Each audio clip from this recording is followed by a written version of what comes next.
సత్య టాక్స్కు స్వాగతం. నేను సిహెచ్వి సత్యనారాయణ. భారత ఎన్నికల ప్రక్రియను ఇటీవల కాలంలో ఒక బూతు నినాదం పట్టిపీడిస్తుంది. అదేంటంటే డబుల్ ఇంజిన్ సర్కార్. भाजपा को जहां भी सेवा का मौका मिलता है उस राज्य का विकास नई गति पकड़ लेता है। और आज त्रिपुरा तेज गति से विकास कर रहा है। ये हमारा उत्तर प्रदेश बदनाम हो चुका था, कानून व्यवस्था सब हमें मौका दिया और आज उत्तर प्रदेश धनाधन आगे बढ़ रहा है। अब असम हिंसा का दौर पीछे छोड़कर आधुनिक इंफ्रास्ट्रक्चर के रास्ते पर आगे बढ़ रहा है। छत्तीसगढ़ में भी आज भाजपा सरकार की वापसी के बाद विकास कार्यों ने फिर से तेजी पकड़ी है। ऐसे ही उड़ीसा में डबल इंजन की सरकार बनने के बाद यहाँ बहुत तेजी से विकास होगा और ये मोदी की गारंटी है। ఈ నినాదం ప్రస్తుతం చాలా ఆకర్షణీయంగా చాలా ప్రాచుర్యం పొందింది. కానీ ఇది ఎంత ప్రమాదకరమైందో, ఇప్పుడు ఎంత రాజ్యాంగ విరుద్ధమైనదో అనే విషయంలో ఇప్పుడు ప్రతిపక్షాలు కూడా ఆ విషయాన్ని గుర్తించలేదు. అట్లాగే రాజ్యాంగ పరిశీలకులు కూడా దీని రాజ్యాంగ వ్యతిరేకమైంది ఈ నినాదం అనే విషయాన్ని ఇప్పుడు పసిగట్టలేకపోయారు. అట్లాగే ప్రతిసారి ఇప్పుడు ఎన్నికల్లో కూడా ఇప్పుడు ఎన్నికల సంఘం కూడా దీనిపై దృష్టి పెట్టలేదు. ఎందుకంటే ఎన్నికల్లో బుజ్జగించడం కానీ బెదిరించడం కానీ ఇట్లాంటి పనులు చేస్తే వాళ్ళు ఆ ఆ ఎన్నికలో ఎవరైతే ఆ పని చేస్తున్నారో వాళ్ళ మీద ఆ, చర్య తీసుకునే అధికారం ఆ, కేంద్ర ఎన్నికల సంఘానికి ఉంటుంది. ఇప్పుడు ఈ నినాదంలో ఉంది ఏంటి? ఇప్పుడు డబుల్ ఇంజిన్ సర్కార్ అంటే కేంద్ర ప్రభుత్వంలో ఏ పార్టీ అధికారంలో ఉందో అదే పార్టీకి రాష్ట్రంలో ఎన్నికలు జరిగినప్పుడు అదే పార్టీకి ఓటు వేస్తే మీకు చాలా నిధులు వస్తాయి, అభివృద్ధి జరుగుద్ది మీ రాష్ట్రానికి అనేది దీని ఆ, అంటే దాని అర్థం ఏంటి? ఒక పక్కనేమో అభివృద్ధి జరుగుద్ది, మంచి జరుగుద్ది. అంటే రెండో పక్కన ఓటు వేయకపోతే ఏంటి? దీంట్లోనే బెదిరింపు బుజ్జగింపు రెండు కూడా మిళితమే ఉంది. వేయకపోతే ఏంటి? మీ రాష్ట్రానికి కావాల్సిన నిధులు రావు, మీ రాష్ట్రానికి కేంద్ర ప్రాజెక్టులు రావు, కేంద్రం నుంచి సహాయం రాదు, మీ రాష్ట్రం అభివృద్ధి చెందదు. అంటే ఈ రకంగా ఇంత ప్రమాదకరంగా ఉన్న ఈ డబుల్ ఇంజిన్ సర్కార్ అనే నినాదం భారత రాజకీయాల్లో భారత ఎన్నికల సమయంలో ఇప్పుడు ప్రాచుర్యం పొందటం అనేది చాలా విచారకరం. ఇప్పుడు ఉత్తరప్రదేశ్, అట్లాగే మనం మధ్యప్రదేశ్ వంటి రాష్ట్రాలు ఇప్పుడు బీజేపీ పరిపాలన ఉన్నాయి. అట్లాగే ఇప్పుడు తెలంగాణ, ఆంధ్రప్రదేశ్, అంటే ఆంధ్రప్రదేశ్ అంటే ఇప్పుడు వాళ్ళ అధికారంలోనే ఉంది. ఉన్నప్పుడు కూడా తెలుగుదేశం అక్కడ ఎన్డీఏ కూటమైనప్పుడు కూడా అక్కడ తెలుగుదేశం మెయిన్ పార్ట్నర్గా ఉంది. అట్లాగే ఇప్పుడు తమిళనాడు, ఆ, కేరళ, పశ్చిమ బెంగాల్ ఇట్లాంటి రాష్ట్రాలు ఉన్నాయి. అంటే ఇట్లాంటి రాష్ట్రాలకు ఇప్పుడు ముఖ్యంగా ఇప్పుడు ఏవైతే అసెంబ్లీ ఎన్నికలు జరుగుతున్నాయో ఆ రాష్ట్రాలకు సంబంధించి ఈ నినాదాన్ని అసలు వీళ్ళు ఇవ్వచ్చా, ఈ నినాదం ఎంత రాజ్యాంగ వ్యతిరేకమైంది, ఎన్నికల సంఘం నిషేధించాల్సిందే అనే విషయాన్ని ఎవరు పట్టించుకోవట్లేదు. అంటే ఇప్పుడు రాష్ట్ర ప్రభుత్వాలకి కేంద్ర ప్రభుత్వానికి ఇప్పుడు మధ్యలో సమన్వయం ఉండాలి. కోఆపరేటివ్ ఫెడరలిజం అనేది ఒక ప్రధానమైన అంశం మన రాజ్యాంగం ఎన్ఫసైజ్ చేసింది. అంటే కోఆపరేటివ్ ఫెడరలిజం అంటే అర్థం ఏంటి? కేంద్రంలో ఉన్న పార్టీయే రాష్ట్రంలో అధికారంలో ఉండాలని, లేకపోతే ఆ రెంటి మధ్య సమన్వయం ఉండదని కాదు కదా. ఇప్పుడు ఒక రాష్ట్రానికి కావాల్సిన నిధులు కానీ అవి కానీ ఏ రకంగా వస్తాయి? ఇప్పుడు దాని అవసరాలు, రాష్ట్రం అవసరాలు, రాష్ట్రం యొక్క భౌగోళిక పరిస్థితులు, అక్కడున్న పాపులేషను, ఇట్లా సర్టన్ ఫ్యాక్టర్స్ ఆధారంగా నిధులు ఇస్తారు.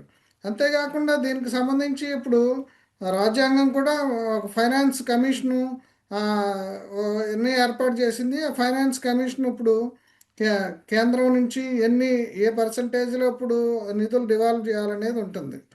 అట్లాగే నీతి ఆయోగ్ లాంటి సంస్థలు ఇంతకుముందు ప్రణాళిక సంఘం ఉండేది. ఇప్పుడు దాని ప్లేస్లో వచ్చిన నీతి ఆయోగ్ కూడా ఆ రాష్ట్రాల్లో వనరులు ఏంటి, అక్కడ ఏమేమి ప్రాజెక్టులు అది జాతీయంగా ఉపయోగపడతాయి, లేదంటే ఆ రాష్ట్రానికి ఉపయోగపడతాయి, ఇట్లాంటి అంశాలని దృష్టిలో పెట్టుకుని నిర్ణయిస్తాయి. ఇవేమీ కాకుండా కేవలం కేంద్రంలో మా పార్టీ అధికారంలో ఉంది, మీరు ఆ పార్టీకి ఓటేస్తే అది డబుల్ ఇంజిన్ సర్కార్ అయింది, అప్పుడు చాలా అభివృద్ధి చెందుతుందనే నినాదాన్ని ఈ మధ్యకాలంలో తీసుకొస్తున్నారు. ఇది చాలా ప్రమాదకరమైన అంశం అని చెప్పేసి కొంతమంది విఘ్నులైన రాజకీయ పరిశీలకులు ఇటీవల కాలంలో చెప్పడం మొదలుపెట్టారు. అంటే కేంద్రం అనేది ఇప్పుడు ఒక రి ఇండియన్ రిపబ్లిక్ ప్రాతినిధ్యం వస్తుంది కానీ కేంద్రంలో ఏ పార్టీ అయితే అధికారంలో ఉందో దానికి ప్రాతినిధ్యం వహించదు. అది ఇప్పుడు ఏంటంటే ఇప్పుడు రాష్ట్ర ప్రభుత్వాలకి అది సమన్వయం చేసుకోవాలి. రాష్ట్ర ప్రభుత్వంలో ఉన్న పార్టీలతో కాదు, రాష్ట్ర ప్రభుత్వంతో సమన్వయం చేసుకోవాలి. అది కోఆపరేటివ్ ఫెడరలిజం అంటే. అంటే అట్లా కాకుండా ఇప్పుడు ఆ, ఏ తన తన పార్టీయే అక్కడ అధికారంలో ఉంటేనే అక్కడ అభివృద్ధి జరుగుతుంది, లేకపోతే జరగదు అనే పరిస్థితి ఇప్పుడు ఈ మధ్యకాలంలో పెరిగింది. అంటే ఇంతకుముందు గతంలో కాంగ్రెస్ అధికారంలో ఉన్నప్పుడు ఏదో శాంతి భద్రతల పేరుతోనో అక్కడ బాగాలేదనో ఇంకోటో 356 ఆర్టికల్ కింద ఆ ప్రభుత్వాల పైన ఆంక్షలు విధించడమో ఆ ప్రభుత్వాలని సస్పెండ్ చేయటమో ఇట్లాంటి పనులు జరిగాయి. ఇప్పుడు బీజేపీ ఆ పని చేయకుండా ఇప్పుడు ఈ రకమైన బెదిరింపుల ద్వారా లేదంటే బుజ్జగింపుల ద్వారా అక్కడ తమ పార్టీ ప్రభుత్వాలు ఎన్నికయ్యేందుకు ప్రయత్నం చేస్తుంది. అక్కడ ఉన్న ప్రభుత్వాలను ఇబ్బంది పెట్టేందుకు, ఇరకాటంలో పెట్టేందుకు ఆ, ఒక ప్రయత్నం చేస్తున్నట్టు కనిపిస్తుంది. ఉదాహరణకి ఇప్పుడు మనం ఈ గవర్నర్ల వ్యవస్థ చూసాం. అప్పుడు తమిళనాడులో ఏదైనా ఫైనాన్స్ సంబంధించి కానీ ఏదైనా రాష్ట్ర అభివృద్ధికి సంబంధించి కానీ బిల్లులు కనుక అసెంబ్లీ ఆమోదిస్తే ఆ బిల్లులను కూడా గవర్నర్లు తొక్కిపెట్టి ఉంచటము, ఆ తొక్కిపెట్టి ఉంచి తర్వాత అది రాష్ట్రపతి దాకా పోవటము, దాని మీద సుప్రీంకోర్టుకు పోవటం ఇవన్నీ చూసాం. అంతేకాకుండా ఇప్పుడు ఇటీవల కాలంలో ఇప్పుడు అక్కడ తమిళనాడులో ఏదైతే ఇబ్బందులు పెట్టాడో రవి అనే గవర్నర్, ఆయన మళ్ళీ పశ్చిమ బెంగాల్లో కేంద్ర ప్రభుత్వం అది బీజేపీకి కొరకరాని కొయ్యగా ఉన్న ఆ, మమతా బెనర్జీ మీద ప్రయోగించారు. అంటే ఇట్లాంటి ప్రక్రియల్ని గవర్నర్ని ఇట్లా ఆ, ప్రయోగించడాన్ని ఆయన మాజీ ఎన్నికల కమిషనర్ కురేషి దీన్ని రివర్సు ఇంజన్ కింద ఆయన ఒక మాట వాడారు ఒక సందర్భంలో. అంటే డబుల్ ఇంజన్ సర్కార్ అనేది కాదు, ఈ గవర్నర్లు అనేవాళ్ళు రివర్స్ ఇంజన్ కింద పనిచేస్తున్నారు. ఇటీవల కాలంలో మనం ఢిల్లీలో కూడా చూసాం. ఢిల్లీలో కేజ్రీవాల్ ప్రభుత్వాన్ని లెఫ్టినెంట్ గవర్నరు కేంద్ర ప్రభుత్వం ఎన్ని ముప్పతిప్పలు పెట్టారో, వాళ్ళు ఏదో కొన్ని ఆదర్శప్రాయమైన వ్యవస్థలను తీసుకురావడానికి వాళ్ళు ప్రయత్నం చేస్తే వాటన్నిటికీ అడ్డుకొట్టడం ఇవన్నీ తయారు చేశారు. ఈ ఈ రకంగా ఇబ్బంది పెట్టారు. సరే ఇప్పుడు మొన్న లిక్కర్ స్కామ్లో కూడా ఇప్పుడు అంటే ఇప్పుడు ఆ కోర్టు ఇప్పుడు రిలీవ్ చేసింది. అంటే అప్పుడు ఆ ఎలక్షన్స్లో లిక్కర్ స్కాము సిబిఐ ఈడీని కూడా ఉపయోగిస్తున్నారు. ఆ, అంటే ఇప్పుడు ఇండైరెక్ట్ కూడా అది కూడా ఉంటుంది. ఇప్పుడు మా ప్రభుత్వం కాకుండా వేరే ప్రభుత్వం ఎన్నికైతే ఆ సిబిఐ ఈడీ వాటిని కూడా ప్రయోగించే అవకాశం ఉంటుంది. మీ అభివృద్ధి అవకాశాలు దెబ్బతీసి ఉంటుంది. అంటే ఇవన్నీ కూడా ఈ నినాదం వెనుక అంటే ఎంతో ఆకర్షణీయంగా డబుల్ ఇంజిన్ సర్కార్ అనగానే అక్కడ ఇక్కడ ఒకే పార్టీ ప్రభుత్వం ఉంటే బ్రహ్మాండంగా మనం డెవలప్ అవుతుంది అనే ఒక భ్రమని కల్పించడం లేదా ఆకర్షణీయంగా ఉన్న నినాదం ద్వారా అనిపిస్తుంది. కానీ ఇది ఎంత ప్రమాదకరమైంది అనేది ఇప్పుడు అసలు ఈ నినాదము దీని వెనుక ఎంత పెద్ద కుట్ర ఉందనేది ఇప్పుడు ఇప్పుడు మేధావులందరూ కూడా దీన్ని ఆ, గుర్తించాలి. ఇటీవల కాలంలోనే ఈ చీఫ్ ఎలక్షన్ కమిషనర్ కురేషి కూడా ఈ అంశాన్ని తాను రాసిన ఒక ఆర్టికల్లో ప్రస్తావించారు.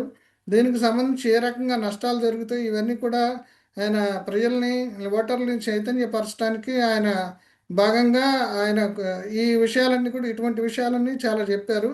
అయితే ఇప్పటి వరకు అసలు అదే ఈ డబుల్ ఇంజిన్ సర్కార్ అనేది రాజ్యాంగాన్ని రివర్స్ చేస్తుంది అనే విషయాన్ని ఎవరు గుర్తించకపోవటం, దాని మీద ప్రతిపక్షాలు ఎవరు కూడా స్పందించకపోవటం చాలా ఆ, అంటే వింతగా ఉంది.